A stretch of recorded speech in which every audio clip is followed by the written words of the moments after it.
മൂന്നാം മോദി സർക്കാരിലെ മന്ത്രിമാർ ഇന്ന് ചുമതലയേൽക്കും. സുരേഷ് ഗോപിക്കും ജോർജ് കുര്യനും ആദ്യ ദിനം. മണിപ്പൂരിൽ സമാധാനം പുനഃസ്ഥാപിക്കണമെന്ന് കേന്ദ്രത്തിന് RSSന്റെ മുന്നറിയിപ്പ്. വോട്ടർമാർക്ക് നന്ദി അറിയിക്കാൻ രാഹുൽ ഗാന്ധി നാളെ വയനാട്ടിൽ.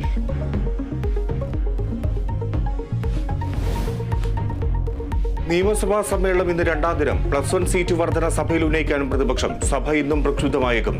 മന്ത്രിമാരുടെ രാജി ആവശ്യപ്പെട്ട് നിയമസഭയിലേക്ക് യൂത്ത് കോൺഗ്രസ് മാർച്ച്.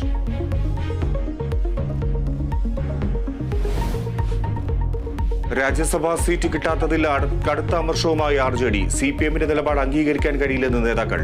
ഭരണപരിഷ്കാര കമ്മീഷൻ പദവി നൽകി അനുനയിപ്പിക്കാൻ CPM ശ്രമം.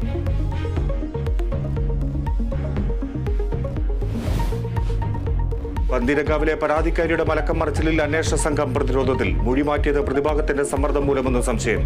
മജിസ്ട്രേറ്റിന്റെ രഹസ്യമൊഴി നൽകിയതിനാൽ കേസ് ദുർബലപ്പെടില്ലെന്ന് പ്രതീക്ഷ. കുറ്റപത്രം അടുത്തയാഴ്ച സമർപ്പിക്കും.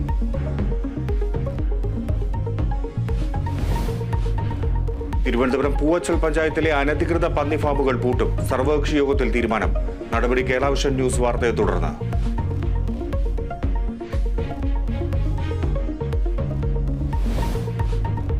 T20 ലോകകപ്പിൽ സൂപ്പർ 8-ലെത്തുന്ന ആദ്യ ടീമായി ദക്ഷിണാഫ്രിക്ക. ബംഗ്ലാദേശിനെ പരാജയപ്പെടുത്തിയത് 4 റൺസിന്.